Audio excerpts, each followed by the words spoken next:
I'm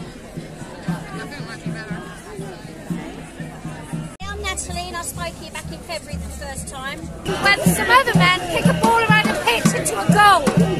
So the police resources are used up there.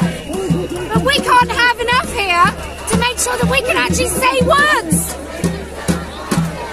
Look at the state of that. Giant men with bad makeup. That's all they are.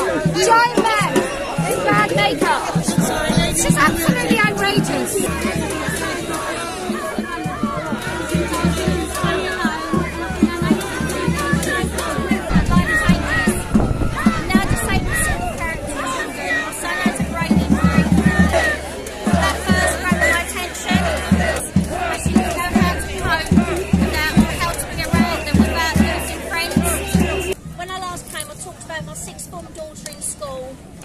Change the single-sex toilets into one large mixed-sex area.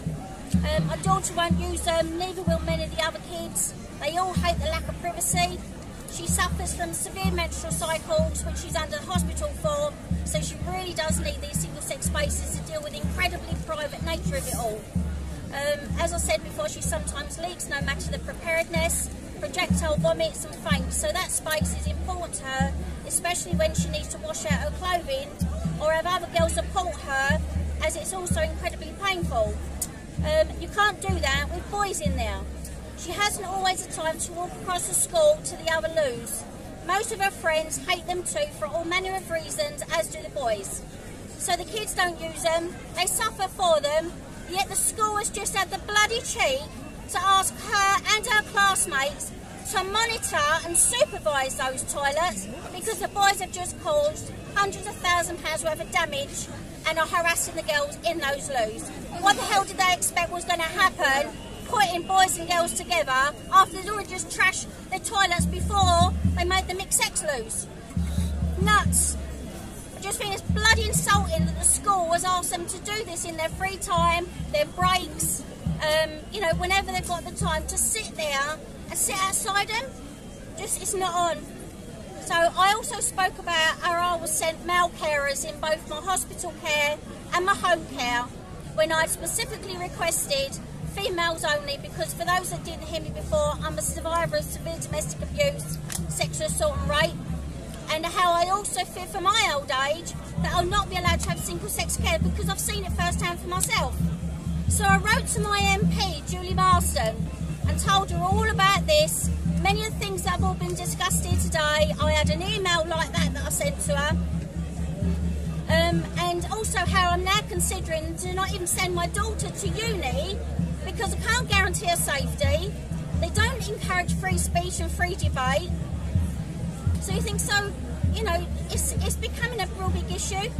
I also spoke about women's safety in general, how our kids are being lied to in school, being told there are 100 genders, how they can change sex. A child that I know who's been wearing binders because she had them on too tight, she's been covered, she's just cracked her ribs. So this coming week, I can't vote for the Tories, I can't vote for Labour, because to me they're all to blame for this.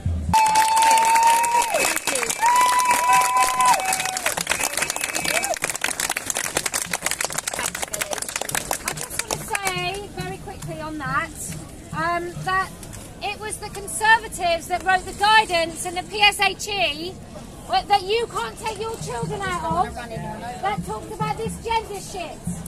So until the Conservatives, like, they can do that, right? So they can send a directive into our curriculum that mean we can't take our children out when they're told about bullying, which includes transphobia apparently, which means get your penis out of girls' faces, essentially. It's transphobic these days. So until the government are strong and basically decide that what is a good reason to have a female-only space? Because we fucking want a female-only space!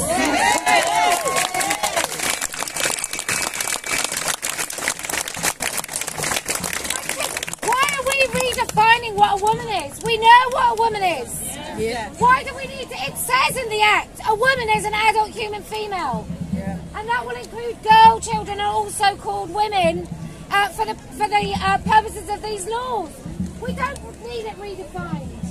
Funnily enough, I watched Finn Mackay, old trans activist Finn Mackay, talk about we need to reclaim feminism, we don't need to rename it. Well, that's bullshit as well.